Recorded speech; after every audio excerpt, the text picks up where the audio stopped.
ada pertanyaan itu dari teman-teman yang komunitas RX King. Nah, 2 tak nih Pak.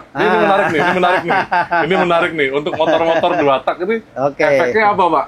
Jangan takut untuk menggunakan bahan bakar etanol. Mesin Anda itu aman-aman saja. Saya sendiri sudah sempat ngetes, sudah sempat tes di laboratorium juga. Tes sendiri di mobil sendiri. Ya karena biasanya saya pakai 92 ya. Kemudian naik ke RON 95, ya memang enak ya. Karena tenaganya seperti powerful, seperti terasa terus gitu. Ini kayaknya lebih seru lagi kalau sambil jalan ya.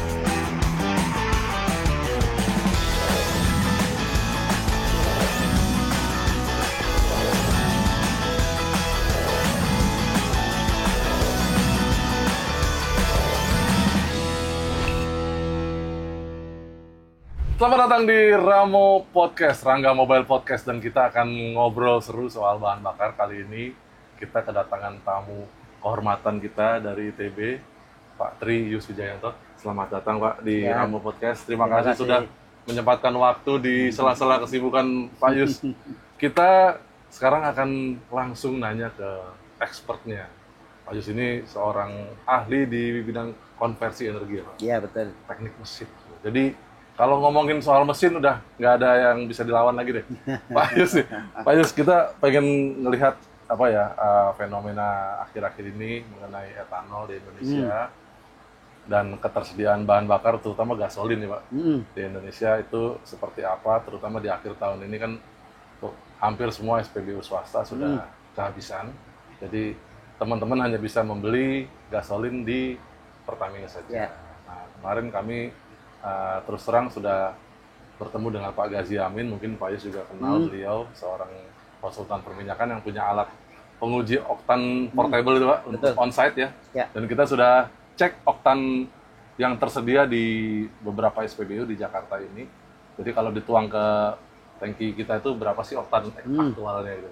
Dan semuanya ternyata masih sesuai dengan spesifikasi standar mutu dari migas ya Pak. Jadi sekarang kita pengen sedikit minta pencerahan nih Pak Yus, karena ada beberapa kabar terutama di sosial media yang menurut kami cukup misleading. Ya kan? Kita kembali ke awal nih Pak, kira-kira etanol itu di Indonesia itu mulai dikembangkan kapan sih Pak? Mulai rame. Baik.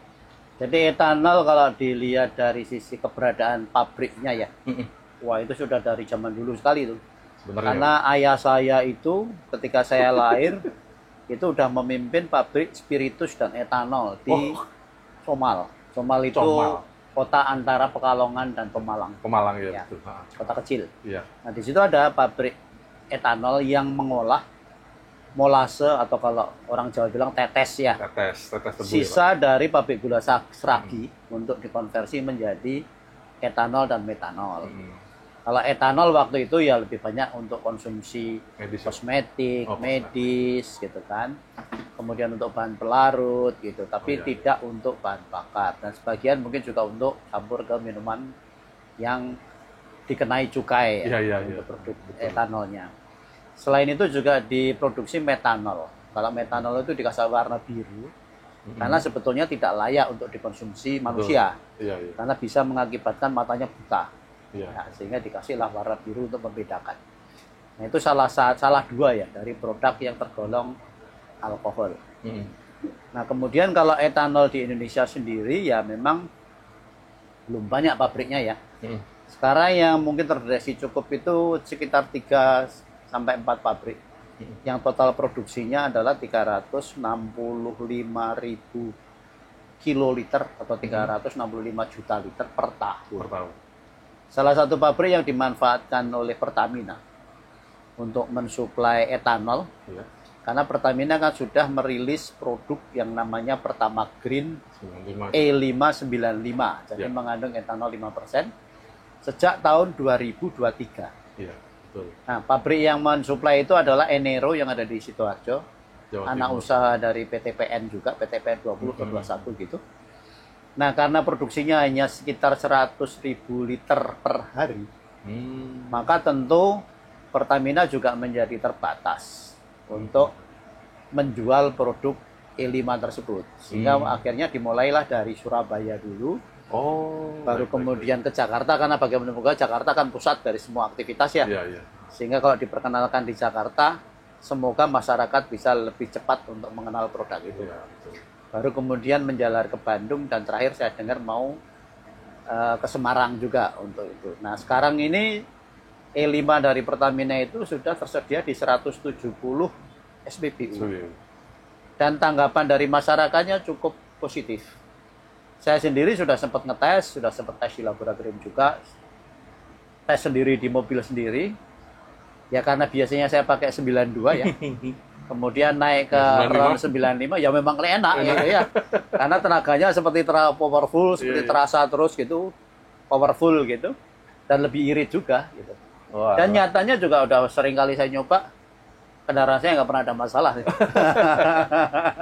Jadi apa yang diviralkan sama masyarakat mungkin yang beredar di media sosial itu, mungkin kita ajak masyarakat itu untuk menggunakan logika ya. Kalau misalkan ya produk Pertamina itu misalkan lah sekian lama sudah dicampuri dengan etanol 3,5%, gitu kan? Kayak namanya bahan bakar, berarti kalau menimbulkan dampak negatif pasti akan efeknya itu pasti massal. Banyak sekali. Banyak sekali, nggak mungkin efeknya cuma 1-2 kendaraan, pasti massal. Nah, selama ini kan nggak pernah terjadi efek massal seperti itu, gitu kan? Kalaupun ada beberapa masalah yang timbul karena awalnya dicurigai dari penyebab bahan bakar, localize juga, cuma daerah Cibinong saja, cuma di Bali saja, gitu, cuma di Makassar saja, nggak pernah meluas di seluruh Indonesia, itu nggak pernah seperti itu. Jadi kalau melihat begitu, namanya efek negatif bahan bakar itu pasti secara massal. Kalau dia hanya secara sporadis di beberapa tempat atau hanya melibatkan kendaraan tertentu, itu pasti bukan bahan bakar. Ada penyebab lain. Ada penyebab lain. Iya.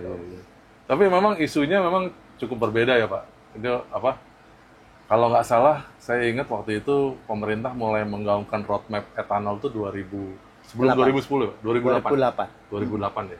Ya. Dan roadmapnya memang sampai sekarang sih belum tercapai ya Pak sebenarnya. Betul. Jadi tahun 2008 itu ada Peraturan Menteri SDM nomor 32 tahun 2008. Ya. Di sana itu adalah tentang pemanfaatan bahan bakar nabati. Betul. Baik itu biodiesel maupun bioetanol. Biodieselnya jalan, mulai dari 2,5%, 5%, 10%, dan sebagainya. Hingga tahun ini kita mengenal B40, 40%. Ya. Etanolnya nggak jalan-jalan. Nah, ketika kita kemudian telisik, kenapa sih etanolnya nggak jalan? Ternyata produsen etanolnya menghasilkan volume yang kecil. Ketersediaan. Nggak cukup. Jadi misalkan lah, kebutuhan bahan bakar bensin di kita itu sekitar 38 miliar liter per tahun. Ya. Jadi kalau misalkan lah 1% saja, itu sudah 380 juta. Iya kan? Udah banyak banget gitu. Nah, apalagi nanti kalau mau 10%. Seandainya semua bahan bakar itu diberikan campuran etanol 10%, berarti harus tersedia etanol dalam jumlah 3,8 miliar liter per tahun. 3,8 miliar liter itu. Terus berapa pabrik gitu kan? Sementara sekarang produksinya itu hanya mampu 360 juta liter. Juta ya. Iya, belum miliar gitu. Iya, makanya. Itu 1000 kali lipat ya kebutuhannya dari. Iya, betul. Ya, walaupun harus diimpor dan segala macam, cuman kami melihat lagi ya fenomena ini, kita kembalikan lagi ke efeknya ke teman-teman pengguna kendaraan Pak, terutama sepeda motor, karena autorider itu banyak sekali teman-teman yang menggunakan sepeda motor Pak ya. Kira-kira Pak, spesifikasi motor yang memang bisa menggunakan bahan bakar mengandung etanol itu berbeda nggak sih Pak? Jadi IC kebetulan kemarin Pak Hari Budianto bikin statement juga bahwa sejak tahun 2006 itu semua sepeda motor yang diproduksi oleh anggotanya, padahal anggotanya itu mayoritas produsen sepeda motor kan, itu sudah comply dengan E5. E5. Ya. Lalu tahun 2010 semua produksi sepeda motor itu sudah comply dengan E10. Nah, kalau itu tahun 2010 berarti kan sudah 15 tahun ya? Iya. Masih banyak nggak kendaraan sepeda motor yang usianya 15 tahun? Ya, kok biasanya sekitar 10 tahun ya 10 sepeda motor itu. Ya, 15 itu sudah jadi motor antik mungkin. Nah, itu produsennya aja udah menyatakan bahwa nggak masalah kalau misalnya masyarakat mau menggunakan E10 di sepeda motornya, nggak akan ada apa-apa. Iya. Kenapa? Karena memang mereka sudah mengupgrade materialnya. Jadi misalnya seal mungkin sudah pakai teflon, gitu ya. Selang-selang yang berhubungan dengan bensinnya sudah pakai material yang tahan terhadap etanol. Tankinya barangkali walaupun masih terbuat dari baja, tapi mungkin sudah dilapis dengan material yang tahan karat, tapi komplain dengan etanol. Misalnya menggunakan material baja yang dilapis dengan timah. Itu tidak akan bereaksi dengan etanol. Ya. Karena etanol itu akan bereaksi dengan pelapis anti karat yang ada di tangki kalau mengandung timbal. Karena dia akan mengoksidasi timbalnya menjadi rapuh atau melupas lah ya. Sehingga akhirnya ada oksigen yang langsung bereaksi dengan bajanya gitu, sehingga akan menimbulkan karat gitu kan. Nah, sebetulnya yang menimbulkan karat bukan etanol ya. Tapi karena sifat etanol yang higroskopis. Menyerap uap air yang ada di udara. Nah, karena ada air di dalam tangkinya, maka itulah itu yang bereaksi. Ya, dengan ferrous materialnya itu ya, Pak. Betul. Jadi sebagai katalis. Efek OH-nya itu ya, Pak ya. Iya, efek OH-nya itu. Nah, karena itu di persyaratan Dirjen EPTKI untuk kualitas etanol, itu kadarnya tidak boleh kurang dari 99,4%. Itu fuel grade etanol. Fuel grade etanol. Kemudian kadar air yang ada di dalamnya tidak lebih dari 0,7%. Jadi sudah dibatasi begitu atau disebut sebagai anhidrous. Tidak mengandung air. Ya, nah, itu aman. Jadi selama kualitas etanol yang disimpan di dalam tangki yang nanti akan dicampurkan dengan bensin mengikuti spesifikasi itu, mestinya aman. Seru ya sebenarnya. Jadi teman-teman, disclaimer aja, video ini kami tidak terafiliasi dengan semua perusahaan minyak manapun ya Pak ya. Kami tidak terafiliasi dengan semua penyedia bahan bakar manapun. Jadi kami membuat podcast ini benar-benar ingin konsultasi, mendengar langsung dari expertnya. Pak Yus ini, beliau melakukan penelitian terhadap mesin, mengenai termodinamika, mengenai bahan bakar juga, sudah puluhan tahun ya Pak ya. Betul. Dan kami ingin melihat pandangan Pak Yus ini seperti apa sih mengenai etanol ini. Buat teman-teman yang tahu etanol ya, etanol tuh senyawa alkohol ya Pak ya. Betul. Ya, dengan 2 rantai karbon ya, betul. C2H5OH. Betul. Kalau metanol 1 rantai karbon. Ya, betul. Dan dengan adanya OH-nya itu, dia bisa bereaksi reaktif terhadap air. Sifatnya higroskopis. Dan ini juga tidak terafiliasi dengan brand kendaraan tertentu kan? Betul. Jadi kami benar-benar mencoba netral di sini supaya teman-teman mendapatkan informasi yang benar-benar kredibel gitu loh. Apakah bahan bakar yang sekarang tersedia nih paling tidak sampai akhir tahun Pak ya? Ya. Karena mungkin keran impornya dibuka lagi di awal tahun Pak. Betul. Sehingga pembensin swasta mulai jalan lagi. Nah, kita melihat lagi nih Pak, kalau melihat ketersediaan bahan bakar sekarang yang disediakan oleh Pertamina saja ya. Kan yang disebutkan oleh Pertamina yang mengandung oksigen hanya Pertamax Green ya Pak? Iya, betul. Berarti mulai dari Pertalite, Pertamax 92, dan Pertamax Turbo RON 98 itu belum mengandung etanol? Belum. Ya. Ya, memang yang diakui oleh Pertamina yang mengandung etanol atau sengaja dicampurkan etanol sebanyak 5% hanya di Pertamax Green. Jadi misalkan nih, teman-teman ingin membuktikan sepeda motornya bermasalah nggak kalau diisi dengan etanol? Isi aja sama Pertamax Green. Lalu lihat. Nah, lalu rasakanlah bedanya gitu ya. Jangan cuma sekali ya Pak kalau perlu. Efeknya negatif atau positif gitu kan. Jadi kalau ternyata misalkan kok tarikannya lebih kencang, kok konsumsi bahan bakar lebih hemat, jangan bikin konten yang negatif gitu kan. Karena tidak sesuai dengan kenyataannya gitu. Tapi kalaupun memang ada efek negatifnya ya bikinlah konten tapi secara objektif. Jangan mengada-ada, jangan dibesar-besarkan gitu. Nah, itu kan sebagai feedback juga Betul. kepada produsennya untuk memperbaiki produknya kan begitu ya. Buat menyambung logika ya Pak. Tadi Pak Yus kan mengatakan lebih baik kita menggunakan logika ya. Logika dasar kita aja Pak ya. Kan dengan adanya etanol itu kemungkinan bisa menaikkan oktan. Betul. Berarti nilai oktan dari etanol murni yang fuel grade tadi itu berapa kisarannya? Nah, kalau gini, kalau di kita ini kan spesifikasi bahan bakar ini sudah ditentukan sama Migas. Ya, terdiri dari ada bensin 90, ada bensin 91, karena 92 itu ngikutin 91. Kemudian ada bensin 95 rasanya, yang dimana Pertamax Turbo yang 98 itu juga speknya ngikutin 95. Baik. Nah, jadi variasi dari RON-nya pasti juga segitu aja. 90 yang hanya dijual oleh Pertamina sebagai bahan bakar subsidi, 92, 95, 98 yang dijual oleh semua. Ya, betul. Produsen bahan bakar. Nah, kalau ngikutin itu artinya produsen bahan bakar juga tidak akan membuat RON-nya itu terlalu tinggi. Misalkan 90 lalu ditambah dengan etanol 10% kan jadi 100 itu Mas. Iya. Lah kan jadi nggak cocok malah sama mesin kita. Karena timing ignisinya tidak bisa mengejar. Betul. Sampai 100 berarti kan harus maju sekali itu. Iya. Nah, pasti nggak mungkin. Jadi artinya yang dikalahkan adalah bahan dasarnya. Jadi kalau kita misalnya membuat 92 dengan E10, berarti bahan dasarnya yang kita pilih mungkin nafta dengan RON 82. Yang harusnya secara harga lebih murah dibandingkan dengan yang nafta yang RON 92. Ya. Nah, dengan begitu maka naftanya lebih murah, tapi jangan lupa harga etanol itu lebih mahal daripada harga bensin. Jadi akan terkoreksi dengan sendirinya, ini lebih murah, tapi etanolnya lebih mahal. Ya mungkin harganya akan tetap, atau barangkali kalau akan lebih menarik itu adalah kalau misalnya ada insentif ya, yang tanpa etanol harganya paling mahal, yang dengan etanol E10 harganya lebih murah.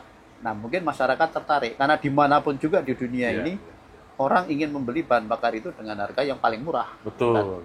Asal kualitasnya tetap, ya jangan sampai kualitasnya juga ikut abal-abal gitu kan ya. Karena kan bensin itu sembakonya otomotif ya Pak. Kayak manusia makan nasi ya, dia butuhnya energinya dari bensin. Nah kemudian di luar kan beredar itu isu bahwa kalau pakai etanol nanti akselerasinya kurang, dayanya turun gitu kan. Bensinnya boros. Kalau bensinnya boros mungkin analogi masyarakat itu tuh zaman kita COVID-19 itu. Kita kan pakai hand sanitizer itu. Yang campuran anak etanol dengan lotion gitu ya. Betul. Lalu kalau kita ini kan di tangan, oleskan di tangan kan sebentar kemudian menguap. Lalu mungkin masyarakat asosiasinya jangan-jangan nanti kalau bensin seperti etanol gampang menguap. Sehingga saya parkir hilang bensinnya gitu kan. Tidak semudah itu ya. Tidak semudah itu gitu. Tidak semudah itu. Walaupun dia tidak larut, tidak bereaksi secara kimia dengan bensin, tetapi dia larut di dalam bensin itu gitu. Iya. Nah, tapi etanol tuh harga dasarnya jauh lebih tinggi dibanding harga dasar bensin. Jauh lebih tinggi dibanding bensin. Jadi kalau kita lihat, data nggak sih Pak? Jadi kalau keputusan ESDM itu patokan harganya di 14.400 per liter. Sementara bensin itu kan harga komersialnya mungkin sekitar antara 11.000 12.000. Jadi memang lebih mahal. Cuman kenyataan di pasaran saat ini harga resmi etanol itu di pasaran antara 20.000 22.000. Jadi jauh di atas. Jadi secara logika mau mencampur etanol lebih banyak justru mengurangi margin ya Pak? Betul. Jadi kalau seandainya Pertamina ini sekarang nih udah memasukkan 3,5%, 3,5% kali anggap aja lah 20.000 gitu ya. Iya. Berarti sudah 700 kan? Iya.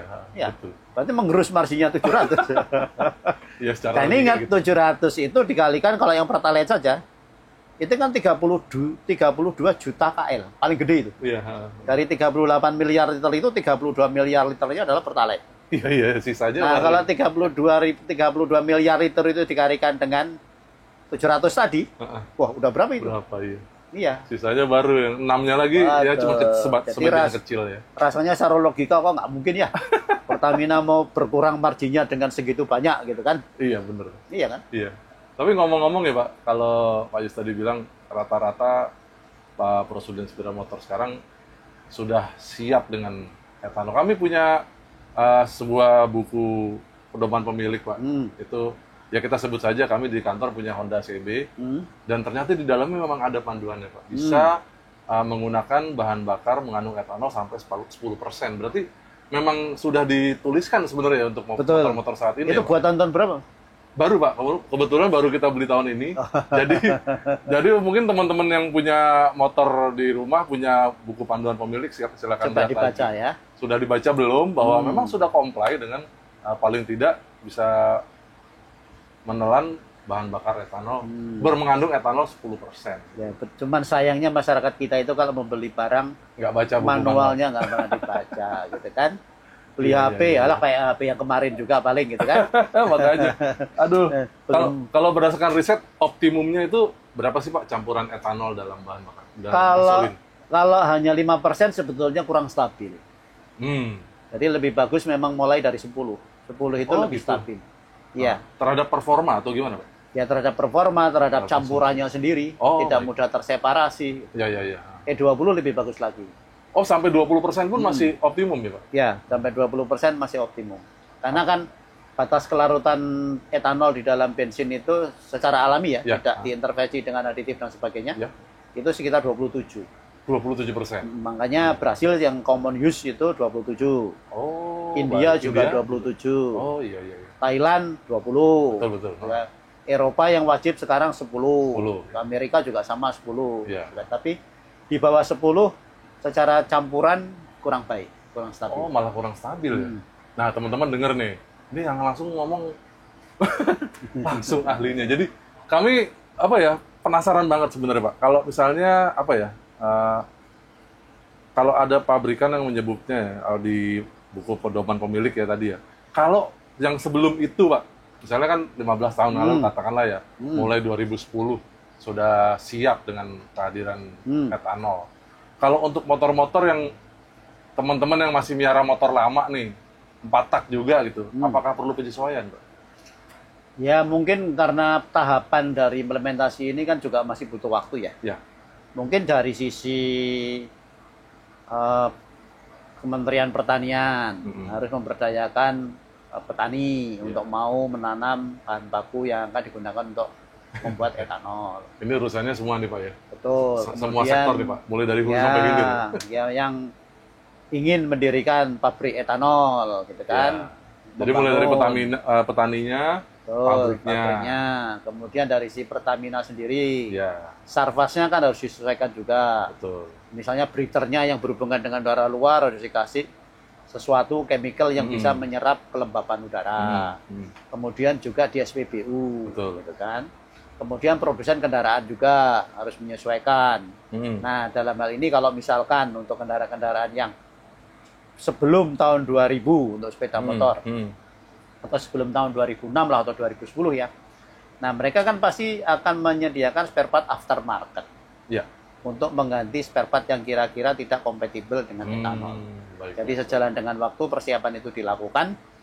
Misalkan nih masih ada yang menyimpan kendaraan-kendaraan lama atau sebagai hobi lah. Gitu. Iya, Pak.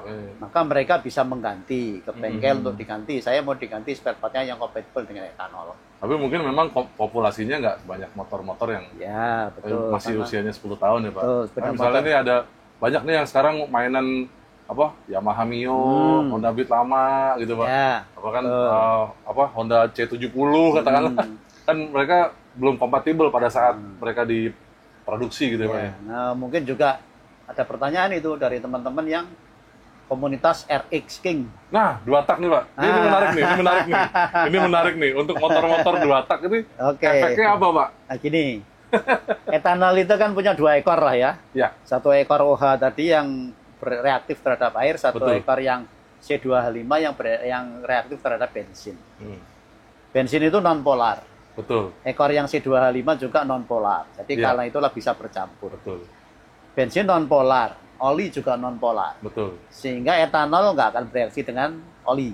Karena sudah habis bereaksi sama bensin. Iya. Sehingga olinya akan tetap aja sebagai oli kan? Iya, betul. Oli yang dicampurkan dengan bensin karena dia sama-sama non-polar nyambur. Sehingga oli samping yang ditambahkan ke bensin atau diinjeksikan ke saluran udara campur bensin itu, ya tetap akan ada. Oh, berarti efek apa pelumasannya tetap ya, Pak? Dan tidak akan terbilas oleh etanol. Nah, dengar-dengar, teman-teman nih, Ya, banyak yang konten-konten yang bilang adanya fuel dilution, Pak. enggak Atau ada sebetulnya, enggak juga. Karena etanolnya sudah habis bereaksi sama bensin ekornya. Baik, Jadi baik. dia tidak akan cukup lagi ekornya untuk bereaksi dengan oli. Jadi olinya tetap akan membasahi bagian mesin yang memang butuh lubrikasi. Iya, baik. Akan sebagian akan terbakar, tidak terbakar lah di ruang bakar sehingga menimbulkan asap putih. Gitu. Jadi semestinya sih nggak akan masalah juga di kendaraan 2 tak, baik itu yang olinya dicampurkan di bensin maupun yang olinya yang punya tempat sendiri, kemudian ada dosing pump yang akan memasukkan oli itu ke campuran automatic bahan oil bakar mixer itulah ya, Pak ya. Ya, betul.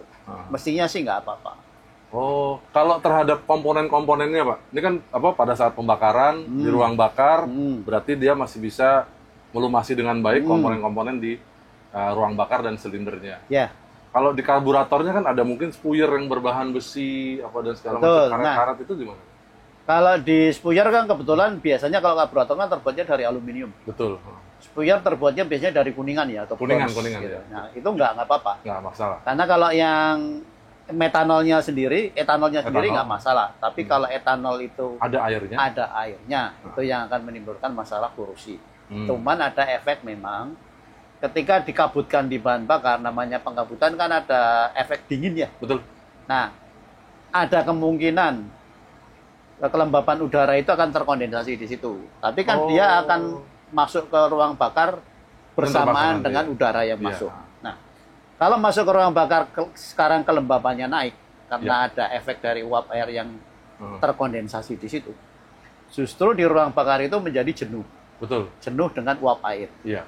Padahal pembakaran sempurna itu harusnya kan hidrokarbon, bahan bakar itu. Iya, dengan udara. Dengan udara kan menjadi CO2 dan H2O. Iya. H2O ini karena di lingkungan yang panas, mestinya dia pengen menguap kan. Iya.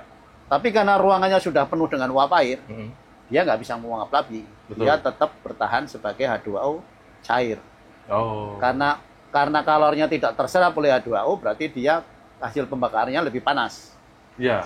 Kalau hasilnya lebih panas, berarti tekanan yang akan timbul di akhir proses pembakaran lebih tinggi. Jadi dayanya naik mestinya. Jadi apa ya? Teori baru nih. Itu sama dengan kita kalau pagi hari. Iya. Kalau sepeda motor mungkin nggak pernah ya. Tapi kalau mobil kan pagi hari sering gitu dari knalpotnya keluar air. Ya kan? Bukan berarti kemarin sore dicuci dimasukin air di knalpotnya. Iya, betul. Ada kondensasi. Tapi karena pembakaran tadi menghasilkan H2 di mana pagi hari itu udara itu jenuh dengan uap air. Ya, sehingga H2O di hasil pembakarannya nggak bisa menguap. Tetap menjadi air, akhirnya keluarlah lewat knalpot. Tiup sama udara knalpot dia keluar sebagai cairan ya, bukan uap ya, Pak ya. Betul. Ini lucu sekali nih, Pak, sebenarnya. Jadi penyesuaian pun juga nggak usah terlalu banyak dipikiran, karena katanya harus sering-sering rajin servis karburator karena mangkoknya nanti mengandung ada uap air. Nggak juga sebenarnya, jadi nggak perlu melakukan apapun gitu, karena walaupun ada kandungan oksigen ya di dalam etanol, tetapi karena kecil, jadi kita tidak perlu merubah air fuel ratio. Tapi seandainya teman-teman yang masih pakai karburator mau disetting supaya lebih optimum, ya monggo aja gitu. Tapi kalau yang teman-teman udah menggunakan injeksi kan udah given itu, sudah diprogram di dalam ECU-nya kan, udah nggak usah khawatir pakai segala macam, tinggal gas aja ya. Iya, walaupun sebenarnya katanya kan AFR dari bensin dan etanol itu agak beda, Pak. Tapi kan itu murni ya, Pak. Katanya 14,7 banding 1, 14,1. Betul, karena ada oksigen itu di dalamnya, maka kita hanya butuh udara sedikit, lebih sedikit lah untuk dimasukkan gitu, sehingga nggak 14,7 lagi. Barangkali mungkin 14,5 saja gitu ya, lebih ya, betul. Tapi kalau dia campuran etanolnya hanya 5% aja, harusnya AFR-nya nggak terlalu ngaruh segitu jauh ya, Pak? Nggak akan beda jauh. Dengan mapping standar mesin yang ada di mesin ejek sekarang cukup dengan itu ya? Apalagi di situ kan atom oksigennya cuma satu, C2H5OH kan? Iya. Jadi secara total dari oksigen yang terkandung, belum terlalu banyak berubah lah dengan apa yang diperlukan untuk pembakaran. Iya, justru sebenarnya pengaruhnya ke oktan tadi Pak, untuk nahan ngelitik itu, sehingga pengapiannya pada saat operasional mesin, pembakarannya juga nggak mudah knocking gitu, Pak. Nah, tadi isu yang banyak beredar yang mengatakan bahwa nanti kendaraan saya lebih boros, tenaganya berkurang. Memang sih kandungan energi di dalam etanol itu lebih rendah daripada bensin. Betul, kalor yang dihasilkan. Cuman sekitar 67%-nya kan. Ya. Jadi kalau bensin itu 40, etanol itu 28,5 lah gitu ya. Lagi-lagi ini kalau murni ya Pak? Ya. Kalau murni. Jadi kalaupun campurannya itu adalah etanol 10%, kira-kira secara kandungan energi cuma turun 3%. Tapi jangan lupa, etanol itu kan gampang menguap. Ya. Dan campuran orang etanol dengan bensin itu kan tidak bereaksi secara kimia, Ya. secara fisik saja. Secara fisika ya. Sehingga ketika diinjeksikan membentuk kabut itu, ada kemungkinan kabutnya menjadi lebih kecil-kecil, lebih halus. Oh. Karena sifat dari etanol yang gampang menguap. Iya, iya, iya. Nah, kalau kabutnya lebih halus, ada kemungkinan potensi untuk terbakar seluruhnya menjadi lebih besar. Lebih homogen ya Pak berarti? Betul. Jadi artinya kemungkinan terjadi pembakaran sempurnanya lebih tinggi. Wow, ini mind blowing lagi Mas Bro. Betul. Nah, dari situ berarti kan kita kalau bensin misalnya ya cuma 90% terbakar. Iya. Sedangkan bensin campur etanol 10%, 100% terbakar. Jadi energi yang turun 3% tadi terkompensasi Dengan karena pengabutannya lebih homogenes lebih tadi, pembakaran lebih sempurna. Jadi mungkin nggak akan terasa apa-apa. Jadi teman-teman kalau apa ya pengen nyobain bahan bakar beretanol, cobain aja. Efeknya seperti apa? Harusnya di pelintiran gas sih mirip-mirip aja ya Pak ya? Cuman kalau sekarang ini masalahnya, kalau biasanya pakai Pertalite, Ya. terus nyoba pakai Pertamax Green, harganya kan loncat itu. Ya, pasti lebih enak ya Pak? Dari 90 dari 95 pasti lebih enak. Karena memang secara spesifikasi Pertamina tidak menyebutkan bahwa Pertalite, Pertamax dan Pertamax Turbo itu mengandung etanol sampai saat ini ya Pak. Betul, kami juga udah mencoba itu Mas. Nah, gimana tuh Pak? Jadi kami ambil sampel Pertalite, Ya. ambil sampel Pertamax, Ya. Pertamax Green, Pertamax Turbo. Ini kita ngomongin soal yang Yang di botol dicampur Pak. itu. Campur air itu Pak? Betul, paling gampang untuk tahu ini ada etanolnya atau tidak. Ya. Kita masukin air saja ke situ. Iya. Ya, jadi berat kalau 1 liter aja kita masukin saja lah 100 mili gitu ya. Ya. Berarti kira-kira kan 1% itu. Jadi 1000 mili tambah 100 mili berarti kira-kira berapa? 10% ya. 10%. Oke. Nah, kalau misalnya air yang 10% itu kemudian nambah Ya.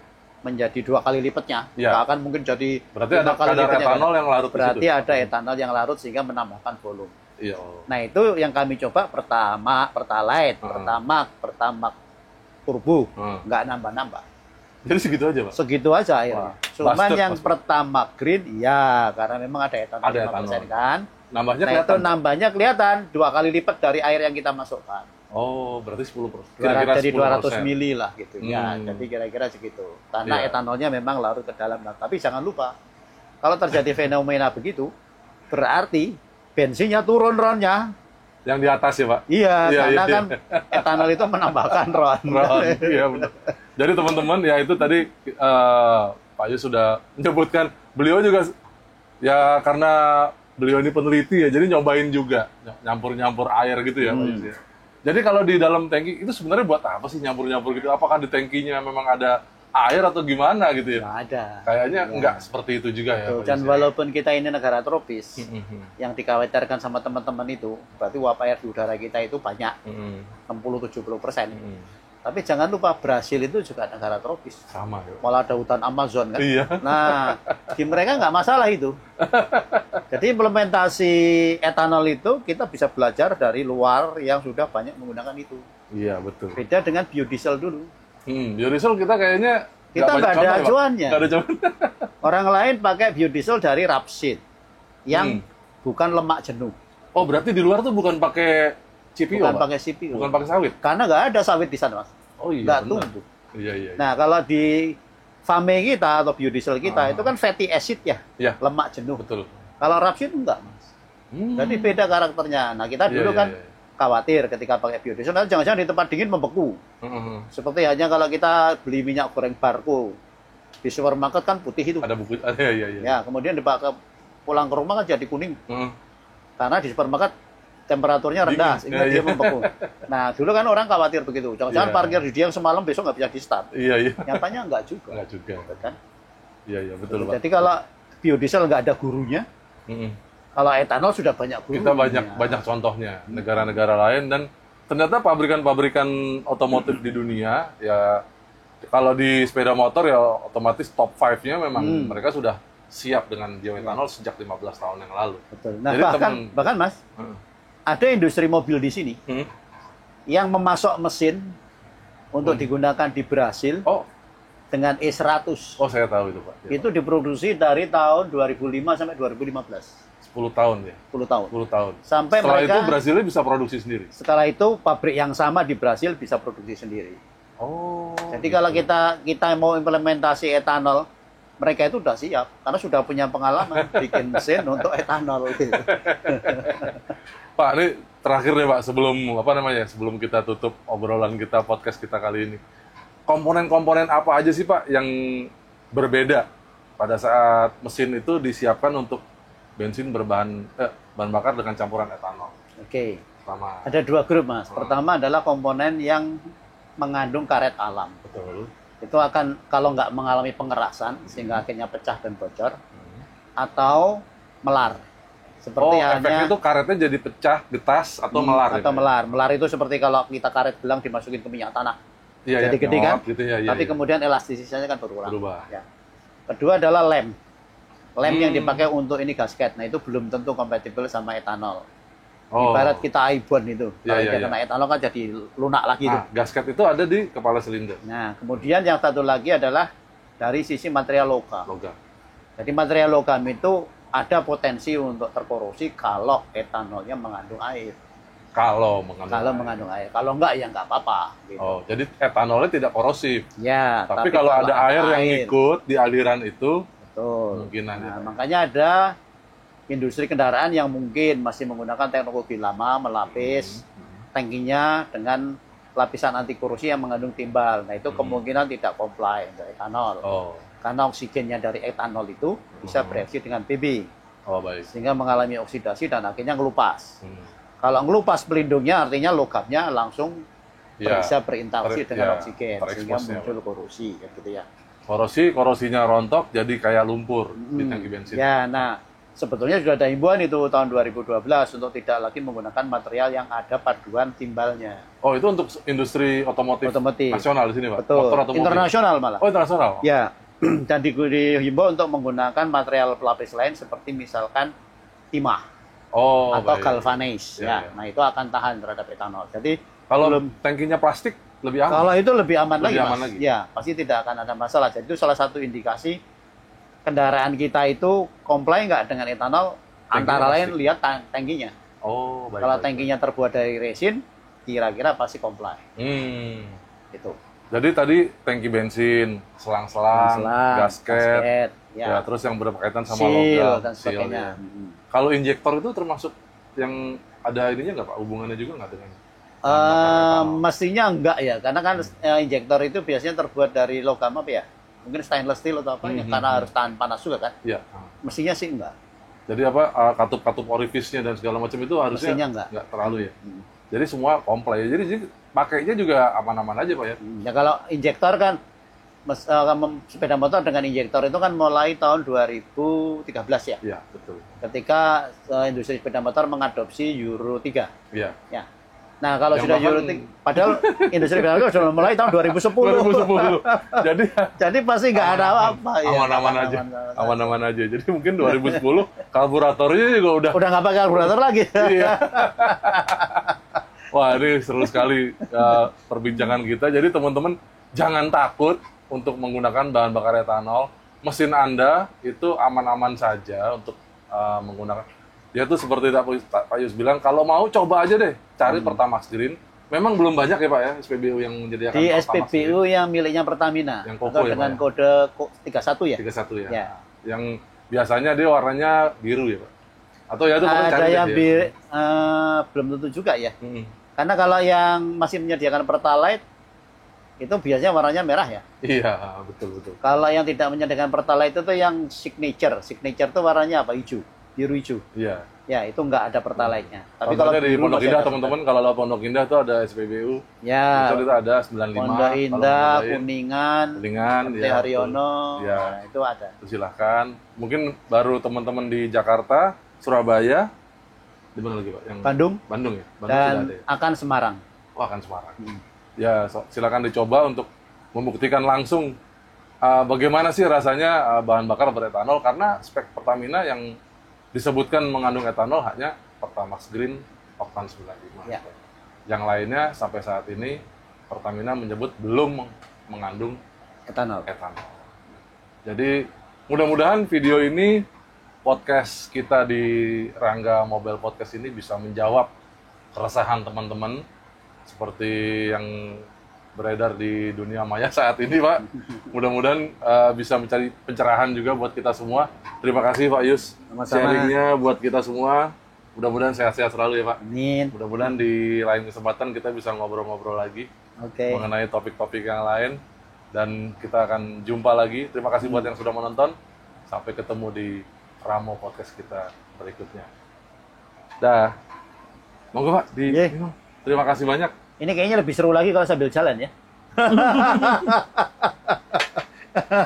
Aduh. Ini saking serunya ngobrol malah lupa nawarin minum.